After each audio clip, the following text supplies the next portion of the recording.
Twitter may not be around much longer, but we are here all the time to talk about this week.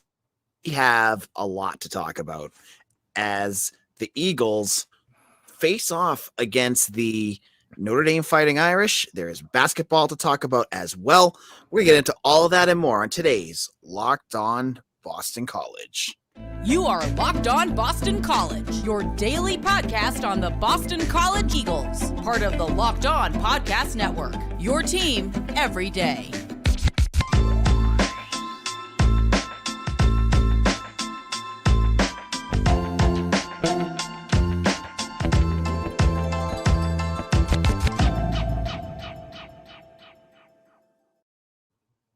All right, hello and welcome. This is Locked On BC. I'm your host, AJ Black. Today's episode is brought to you by Underdog. Sign up on UnderdogFantasy.com with the promo code Locked On and get your first deposit doubled up to $100. With me, I have on, as always, on a Friday, Mitch Wolf. Mitch, how's it going? Doing good. I'm just taking in the last few possible moments of Twitter, and on the trending topics, the top four are hashtag RIP Twitter, goodbye Twitter, with Twitter, and Twitter HQ. So this is going to be an interesting night. Yeah. It feels like the best GIF I've seen of this Twitter thing is from the time of the captain as it's slamming into an iceberg. This feels like what this is heading, where this is all heading. But yeah, I mean, there's all the GIFs and memes of everything with this. It's something to behold for sure. Yeah, I was trying to tell my wife, and she just literally did not care. She's like, She goes, I don't care about rich guys and their failures and not failures because I feel like there's something else going on. I'm like, look, I'm not getting into that. I'm just telling you, I find this interesting, but apparently not everyone does. But what people should find interesting is this weekend's game between Boston College and Notre Dame. It is the Holy War, a game BC has not won since 2009. That was the year Frank Spaziani. It was his first year as head coach. And folks don't remember this, that he actually beat Notre Dame. But I think that was the Charlie Weiss years as well for the Fighting Irish. And there were some bad Notre Dame teams back then, but this is not a bad Notre Dame team. Number 18th in the country. They've started to figure some things out, and BC, to their credit, they've got a lot going on. They're riding the highs. They beat NC State last week, as we've talked about, but they've also got the flu. So there's a lot to talk about in this game. And so, Mitch, I'll let you start this off. How do you want to tackle? What's the first thing you want to tackle about this game? First thing I want to say is that I feel like we have to call this the second crusade, given that we already had Notre Dame play BYU. So I think that's technically Holy War. So this would be second crusade or second schism or something like that. So, but the other thing I would say is that, yeah, I mean, now this is 2 years in a row where BC gets afflicted by a flu outbreak in the last 2 weeks of the season, which is pretty crazy.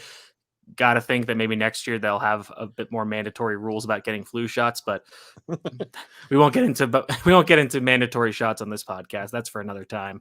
Anyways, yeah, I mean, Notre Dame is a very difficult team to figure out because obviously they start the season off losing to Ohio State on the road. That's fine. And they lose to Marshall at home, which is crazy. They reel off some nice wins, beat North Carolina. Then they lose to Stanford at home by 2 points, which is crazy. Now they've beaten some up and down teams. They beat UNLV, who's a pretty bad program. They beat Syracuse on the road, pretty handily. They beat Clemson at home by a lot, and then they barely hold on against Navy last week. So it's really tough to get a handle on Notre Dame. Their offense, they've scored a lot of points the last few weeks, but I just feel like I'm still not ready to fully trust them. Putting 35 on Clemson's impressive, but I think there were some special team scores and some defensive scores, so I don't know where to go with that. And yeah, I mean, their defense is still pretty good. Marcus Freeman's obviously a great coordinator. They've got plenty of talent in that defense. The guy I'm looking at is Isaiah Foskey, who's one of their edge rushers, who's going to be a top draft pick. I would say a first round pick, but I know some people don't like him as much, but he's a really impressive talent, and BC's offensive tackle is going to have their hands full going up against him this weekend. And well, I'll let you go unit by unit, but I was talking to Tim O'Malley of Irish Illustrated on the 247 network. And I did not realize one of the biggest issues BC has had this year, we've talked about this, is special teams. Notre Dame has, I think, 7 block punts this year. Oh, boy. As he said, it was 7 different players, I think, that have done it. I know Foskey got one. I think it was against Clemson. But Yep. yeah, they're one of the teams that they like to play starters on special teams. And luckily, that's something BC hasn't had a problem with so far this season. But we're pretty much spinning the wheel of fortune with that unit, and you keep removing options of punishment in terms of blocked. I mean, every game we've talked about this, right? Like every game they found a new way, except for last game, which I think they did pretty well. Yeah, they had the fumble and punt return, but again, that wasn't like the muff punt returns like Clemson had. But yeah, you're absolutely right. Like there's always something new, so we haven't had block punch yet, so block punts is one of the few remaining options on the board. So you got to think they're going to take it this week. So yeah, I mean if that happens, that makes a lot of sense. Yeah, but like you said, like BC has done a decent job of protecting their punters this season. So I don't know, maybe they'll escape without that happening. All right, let's look at the offensive side of the ball now. I've talked about on 2 different episodes now the potential of Phil Jurkovec playing in this game. And on Wednesday's press conference, Hafley said there's a chance he could play. You're good with coach speak. You've listened to a lot of press conferences too. Do you think that's just coach speak, or do you think there's actually a chance we're going to see Phil Jurkovec on Saturday? You're asking me if Jeff Hafley is being completely honest and forthright about an injury? Come on. This is absolutely coach speak. I mean, this is him, especially because Notre Dame they're probably of the same mind of a lot of people. They would think that they're going to try to get Jurkovec back for this game to give him that revenge narrative. Yep. And I mean, he's just planting that seed. I think that it'd be a really tough call for him to go back to Jurkovec after the last 2 games, especially with apparently the offensive line getting specifically affected by the flu.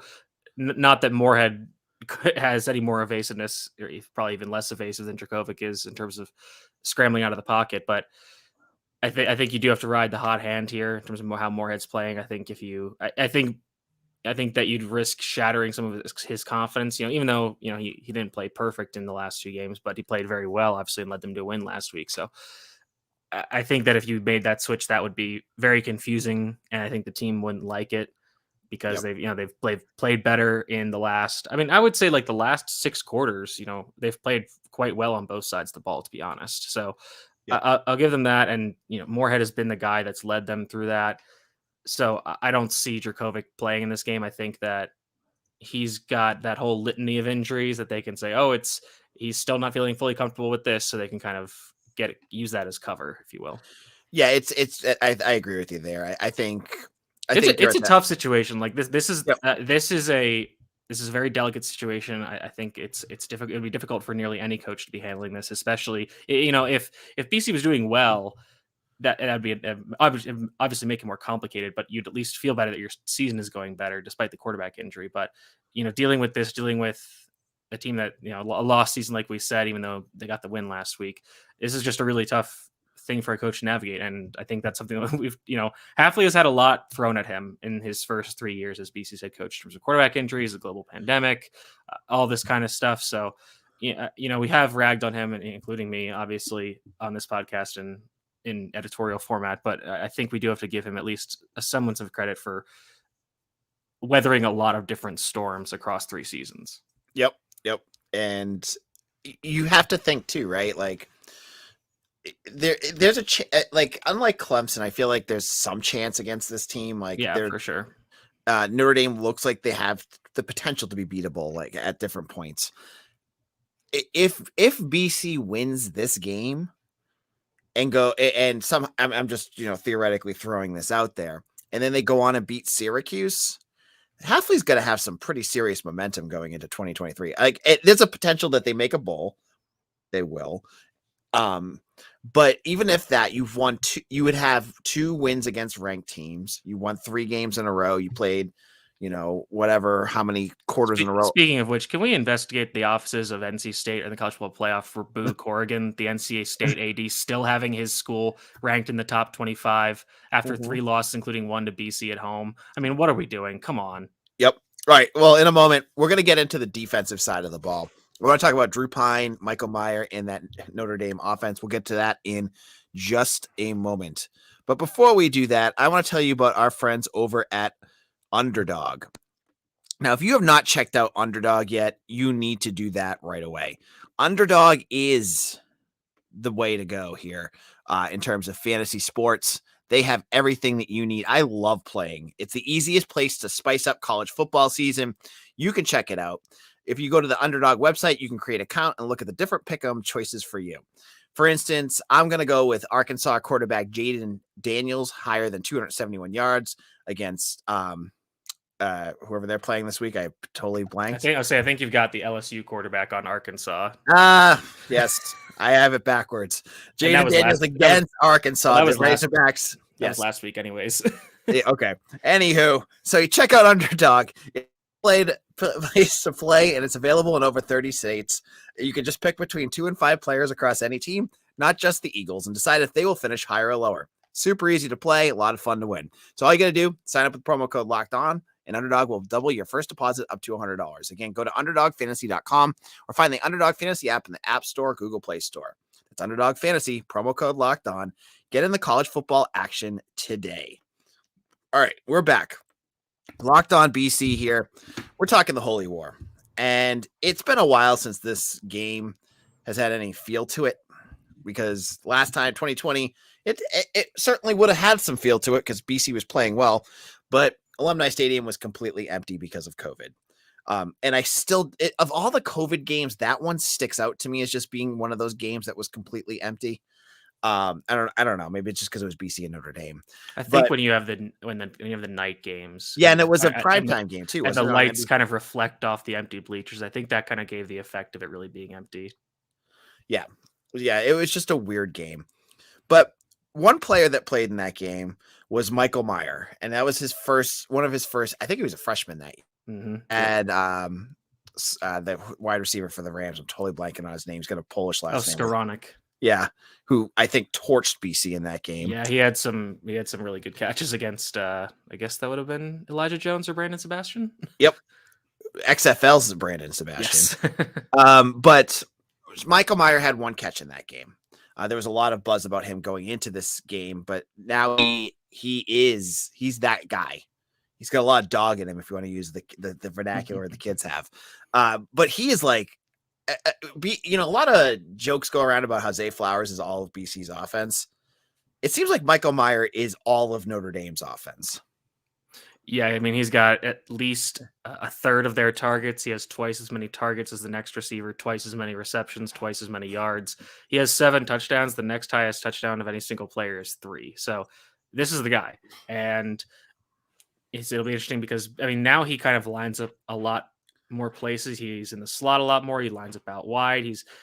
None of the places that he aligns is more than 50%. So they're moving him around the formation a lot more. I think mostly because they don't have that other receiver. Last year, even they had Kevin Austin, who I think is on an NFL team at some point. You still had Kyron Williams. Braden Lindsey is still on the team. He's still there. He's a decent player. He had an incredible catch last week against Navy. If you haven't seen it, go find it somewhere. It's awesome. One of those crazy behind the back catches. Yeah, I mean, at the end of the day, like, they're going to have to stop Michael Mayer. And I think that BC is honestly pretty well equipped to do that. I think, you've got linebackers like Cam Arnold, Bryce Steele, and Jaden Woodbay who will be coming down in the box slot. I think Woodbay's going to catch a lot of those coverage snaps against Mayer because he is a great athlete. He's got decent size, so he's not going to get bullied by Mayer, but he also has the athleticism to stay with him. And Mayer is he's a very well-rounded tight end, but he isn't like a Kyle Pitts, like a vertical receiver, take the top off the defense kind of player. I think he's a great blocker. He does a good job catching contested passes underneath in the intermediate area, but he's not going to be running these deep seams or deep corners where he's running like fade routes all over the field. Like, he's not going to be doing anything like that. So if you can keep Mayer kind of funneled into those short intermediate areas, ideally you probably want to try to double cover and force them to throw the ball elsewhere to their other receivers. Maybe make make Drew Pine throw the ball deep. He's been, he's a smaller guy, so he doesn't have as much, physical ability.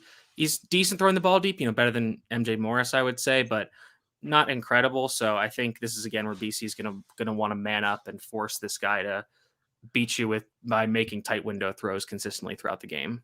I I think I disagree a little bit. I think you're saying that BC has the guys to stop him. I'm worried.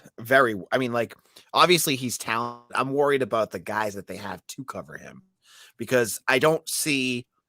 I had, Cam Arnold and Bryce Steele, who had only 16 snaps last game, which I thought was interesting. I'll get your thoughts on that in a second. But I'm worried that they're going to have a tough game because the linebacking group of any group that we've had all year has struggled. And the best linebacker is Vinny DePalma, and I'm not sure he's a guy that you want covering Michael Mayer.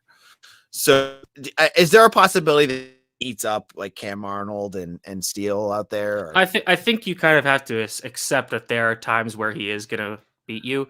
Like, I mean, think about Thayer Thomas last week. He only had 4 catches for 53 yards, and one of them was on like the first play of the game where he made a contested catch down the sideline where Maitre was draped all over him. So, he's covered. The guy just gets thrown at, and you can't make a play on the ball. So, I mean, there's not really much else BC could do there. So, I think if you can keep Mayer relatively contained, like, because I don't think you're going to take him out of the game completely, but I think you can limit his effectiveness to the point that if you're doubling him and making it harder for the quarterback to find him and throw to him, you're at least forcing the quarterback to look at other receivers and rely on those receivers to beat you, as opposed to just letting Mayer, walk all over, which I think BC is going to rotate a lot of their coverages toward him. I think you're going to see a lot of double coverage, a lot of bracket coverage, man match stuff on Mayer to make sure that he is taken away. All right. Now you mentioned Drew Pine. Let's talk about him. Now, last week, BC played another younger quarterback in MJ Morris, and to the credit of Tem Lokabu and that defense, I thought they did a fantastic job of shutting him down. I mean, they forced four turnovers. They were in his face all game long. Drew Pine is another younger quarterback that I think has 18 touchdowns and 5 interceptions after taking over for Shane Bueller earlier in the season. Or Beckler, I forget how to say his last name. Tell me what you've watched some of his games, I'm sure. Tell me a little bit about what you think about Drew Pine. I'm not particularly impressed. He kind of just seems like your typical undersized college quarterback that he can do some things. I think he's helped by having receivers that are good at winning contested catches on the outside. I think he's going to. It's weird because his deep ball, his deep completions, he's completed 46%, which is, I think it's about the same as MJ Morris, or it might be a little more, but essentially it's like less than 50%. But they've gone for a lot of yards, and he's thrown 7 touchdowns and no picks. So essentially, he's getting help from his receivers that they're helping him make plays. With shorter quarterbacks, they do want to throw to the outside more because they can see those receivers. It's harder for them to throw over the middle of the field. We see this with Kyler Murray. We see it with Russell Wilson in the NFL. And Pine's a decent runner. Like, he's not a Malik. I wouldn't say he's a Malik Cunningham or a DJ Oyongalele or anything like that. But he can hurt you a little bit with his legs, kind of like Morris did last week, with a few scrambles here and there. But I think essentially this offense for him is kind of a short throws. Hit the RPOs, hit throws into the flat, and then establish the run and then take some deep shots when you can. Only right, 12. Sorry. No, go ahead. So let's just wrap this up because we have to get to our final segment. Let's get to our predictions. I think everyone's dying to hear what we think because I will be the first to say that I absolutely whiffed on NC State. I had them winning 31-10 against BC last week. I'm kind of going to jump in the middle here. I'm not going to take BC to win this game because it's on the road. I think Notre Dame's a better team, but I still think BC's going to cover. Now, this is a 20 and a half point spread, depending on where you're looking, 19 and a half to 20 and a half. I think I'm going to take Notre Dame winning this game, something like 28-14. Yeah, their offense has been playing pretty well recently, and BC's defense has been a little tough to figure out. They start off games pretty tough, or pretty tough in a bad way, but then figure it out as the game goes on. And I'm not sure if they're going to have that luxury of being able to do that against Notre Dame. Then again, you could see them be more, maybe kind of focus on that this week in practice. 20 points is a lot. I feel like I'm going to agree with you on BC covering, but it's really tough to figure out, especially because we don't know who exactly is going to be missing with the flu. Yep. If the offensive line is affected, it's going to be tough because you're going to see Isaiah Foskey up against Jack Conley. And I mean, we've seen some horror shows with, players who are much worse than Isaiah Foskey. So I'm gonna say, what'd you say? 28-14. That feels like a really. I mean, that I'll kind of mix it up. I'll say like 27-12 or something like that. Because just to kind of missed extra points for Connor. I don't know. I mean, hey, they I think they only have an extra point. Have they missed an extra point just straight up? I'm trying to think if they have. I know they missed them because they've been blocked. Didn't they doink one against Rutgers? They might have. I knew they missed a field goal, but no, because they lost 22-21, right? Or was it? Yeah. Because it was weird. It was because I think they've only missed extra points when they've been blocked. So he's 22. Like, or they like go for. Oh no, Liam Connor's 0 for 1. Okay. I don't know. So I'll say like 27-12 just to make the scores a little weirder. But yeah, I think BC covers because I think their defense will do a decent job of limiting Pine. But at the end of the day, I think Notre Dame's defense is just going to wreck BC's offense. I agree. Connor missed one against Wake Forest. There we go. That was blocked. That one was blocked for sure. Yes. Yep. Good memory. All right. So in a moment, Mitch and I are going to go around the country and look at our gambling picks for the week. If you're into making your picks, you want to hear what we have planned for you in that final segment. Now, are you feeling like you just can't get into shape? It's not your fault. As men naturally loses free testosterone, the man hormone. It happens to every man and can make it more difficult to stay in shape and be energetic and active. Now, remember when winning was easy? That's because when you were younger, you were at the peak of your testosterone production. What some have called the winner's hormone or the man's hormone. Wouldn't it be nice to get the winner's edge again and that old swagger back in your step? Want more energy to combat physical effects of aging? Nugenix Total T Testosterone Booster with Testofen will help you jump back into the clock, re-energize your workouts, and get you better results at the gym, and help you look and feel like the man you really want to be. Now, Nugenix Total T contains man-boosting key ingredients like testosterone. It's been validated in 5 clinical studies that's shown to boost free testosterone levels in men. And because Nugenix Total T boosts free testosterone, the aging process robs you feel stronger, leaner, and more energy and drive. And more passion, too. Your partner will notice the difference. So now get a complimentary bottle of Nugenix Total T when you text college to 231231. Text now and get a bottle of Nugenix Thermo, their most powerful fat incinerator ever, with key ingredients to help you get back into shape and faster. Absolutely. Text college to 231231. That's 231231 college. All right, Mitch, we're going to start hitting up these other games. I've been looking. I love looking at as a BC person, I love watching other games too, because I get kind of tired of watching Boston College sometimes. But let's look at some of these other games this weekend. I'll let you start off. What's one game that you're thinking that if you were betting, you would put some money on? Sorry, my mic was acting up. No, this is a weird week. You've got a lot of kind of FCS or Power 5 versus G5 games sprinkled in the last week of the season before rivalry week. The first one I want to talk about is USC versus UCLA. Now, this is a very big rivalry, and it hasn't really had any consequence for many years because USC's been up and down, UCLA's been up and down. But even though UCLA lost last week to Arizona, resurgent program Arizona, by the way, this is a very big game for the Pac-12. Who, if USC can win this game, they have Notre Dame next week, so they'll, even if they lose to Notre Dame, that won't really affect their conference record. So this is essentially USC. If they win this game, they clinch the Pac-12 South, I believe. And if they can run the table, they're probably gonna be a playoff team. So right now, USC is a road favorite at -2. I think USC is going to win this game, and USC's defense is very questionable, but they can put up points with the best of them. And they're going to get Jordan Addison back. They're going to get Mario Williams back this week. That offense is super explosive. If you are a BC fan, I'd recommend watching this game because it's fun to watch real offenses operate. I think UCLA is just not going to have enough firepower to keep up, even though they've been very offensively sound so far this season. So I'm taking USC -2. The over-under is 77.5. I would love to see if somebody could find me last time, or if BC was ever in a game where the over-under was that high. But I think I might take the over just for the fun of it, because then you can just keep rooting for points. Because this game could easily end up. I'm not sure if you saw SMU at Houston, where it was like 56-35 at halftime. I feel like this game could kind of follow that same path. Okay. All right. And now I want to jump in with something one of our listeners, Nick Benoit, said.